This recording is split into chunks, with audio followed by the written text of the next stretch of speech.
নমস্কার সবাইকে। আজকে দুপুরে হচ্ছে আমি ভর্তা বানাইছি, ধনিয়া পাতা ভর্তা, পেঁয়াজ, রসুন, কাঁচামরিচ, কালো জিরা দিয়ে এটাতে হচ্ছে ব্লেন্ড করছি। তো সাধারণত সবাই হচ্ছে পাটায় ভর্তা করলে পরে পাটার মধ্যে ভাত মেখে খায়। তো আমি ভাবলাম একটু ইউনিক, এরকম তো কেউ করে নাই, আমার যতদূর মনে হয় আমি প্রথম। তো আজকে যেহেতু ব্লেন্ডারে করছি, তাহলে আমি একটু ব্লেন্ডারের মধ্যে ব্লেন্ডার মাখানো ভাত কেমন লাগে একটু দেখব। পাটায় মাখা ভাত তো অনেক টেস্ট হয়। তো এখন আমি ব্লেন্ডারের ভিতরে একটু গরম ভাত দিয়ে দিলাম, এখন ঢাকনা দিয়ে ঢেকে এটা ছাকানাকা দিব। ঝাঁকানাকা যে যেরকম যতক্ষণ দিতে পারেন, আমার মতো যদি কেউ করেন অবশ্যই কমেন্ট করে জানাবেন। তো ঝাঁকানাকা করানো হয়ে গেছে, এখন হচ্ছে আমার ব্লেন্ডারে এই যে ভাত মাখানো হয়ে গেছে, দেখতে পাচ্ছেন সবুজ কালার। একটু ট্রাই করে দেখি ভাতটা কেমন। পাটায় মাখা ভাতে তো স্বাদ, ব্লেন্ডারে মাখানো ভাত কেমন হয়।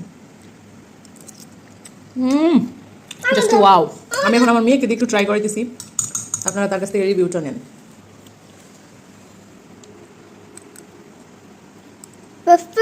টেস্টি তো আমার মেয়েও বলতেছে টেস্টি, আপনারাও ট্রাই করে দেখতে পারেন।